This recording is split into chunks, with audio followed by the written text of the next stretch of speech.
जंगल का सबसे कमजोर, सबसे ताकतवर। घने जंगल के बीच एक पुराना बरगद का पेड़ था। उसी पेड़ के नीचे जंगल के जानवर अक्सर इकट्ठा होकर बातें करते थे। एक दिन वहां ये चर्चा शुरू हुई कि जंगल में सबसे ताकतवर कौन है। शेर गर्व से बोला, मैं जंगल का राजा हूं, सबसे ताकतवर मैं ही हूं। हाथी ने अपनी सूंड उठाकर कहा, ताकत की बात हो और मेरा नाम ना आए, ऐसा कैसे हो सकता है। भालू, भैंसा और तेंदुआ की अपनी अपनी ताकत की बातें करने लगे। उसी समय पास की झाड़ी से एक छोटा सा खरगोश धीरे धीरे बाहर आया। वो बहुत दुबला पतला था और अक्सर सब उसे कमजोर कहकर चिढ़ाते थे।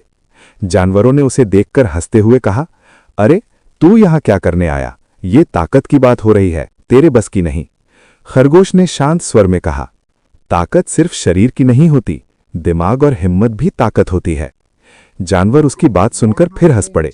शेर बोला, ठीक है, अगर तू इतना ही ताकतवर है तो साबित कर।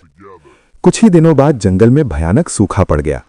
नदी का पानी सूखने लगा, तालाब छोटे हो गए और जानवरों को पानी के लिए दूर दूर भटकना पड़ने लगा।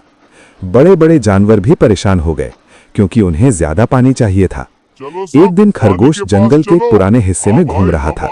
उसे एक सूखी झील के पास मिट्टी थोड़ी गीली लगी। उसने अपने छोटे छोटे पंजों से मिट्टी खोदनी शुरू की। काफी देर मेहनत करने के बाद नीचे से पानी निकलने लगा। वो एक छोटा सा जल स्रोत था। खरगोश तुरंत दौड़कर बाकी जानवरों को बुलाने गया।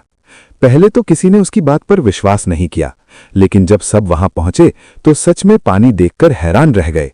हाथी ने कहा, इतनी छोटी सी जगह से पानी कैसे निकाला? खरगोश मुस्कुरा कर बोला, मैंने देखा कि मिट्टी गीली है, बस कोशिश करता रहा। अब सारे जानवर उसी जगह से पानी पीने लगे। उनकी जान बच गई। शेर भी समझ गया कि अगर खरगोश कोशिश न करता तो शायद कई जानवर प्यास से मर जाते। उस दिन बरगद के पेड़ के नीचे फिर सभा हुई।